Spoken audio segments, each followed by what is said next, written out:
BBC Radio Solent. Monday afternoon, BBC Radio Solent. Hi, I'm Nicky Horn.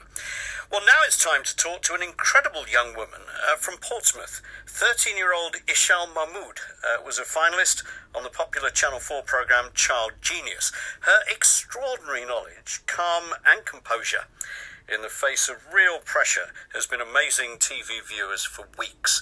Here is just a small clip from the show. A common but controversial treatment of the plague in 16th century Italy was phlebotomy, which involved what being taken from a patient's body? Blood. Correct.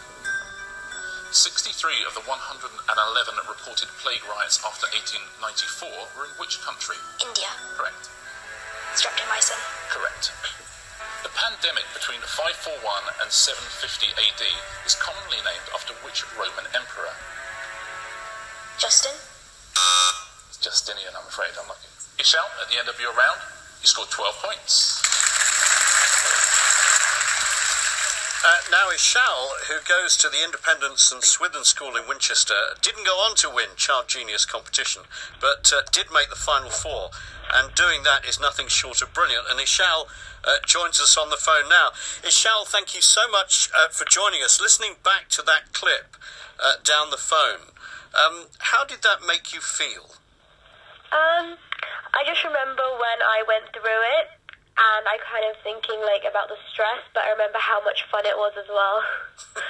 Well done for getting to the Final Four of the show. Thank you. Tell us, if you can, what the overall experience was like for you. Well, I entered the competition to make friends and challenge myself and had a nice time, and I got all of that out of the competition, as well as learning so many new things.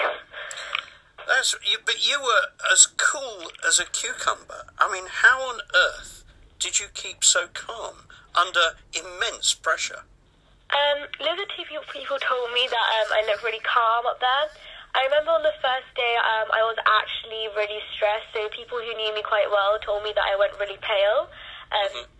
But I remember after the first round on the first day, I kind of, the audience wasn't really there for me. I just kind of concentrated on Richard Osman and the questions, and what would happen after, rather than what was happening in that moment.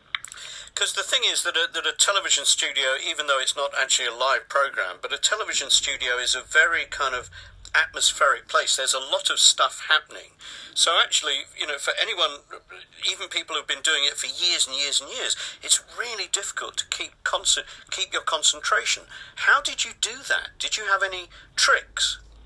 No tricks as such, but I would always keep myself calm up there, because I remember my uncle would always tell me, if you don't know something or you're feeling under pressure, just take a couple deep breaths, and if you just look at us, we'll always be cheering you on. Yeah. So we were so impressed, Ishal, with your incredible knowledge, but I want to talk a little bit about the final, because you were allowed to pick a topic to answer questions about. Tell me, why did you choose the topic that you did? I chose the topic I did because I've always been interested in the plague. I remember I was asking my mum, how does it work? Can it happen now? How do they treat it? How bad was it really?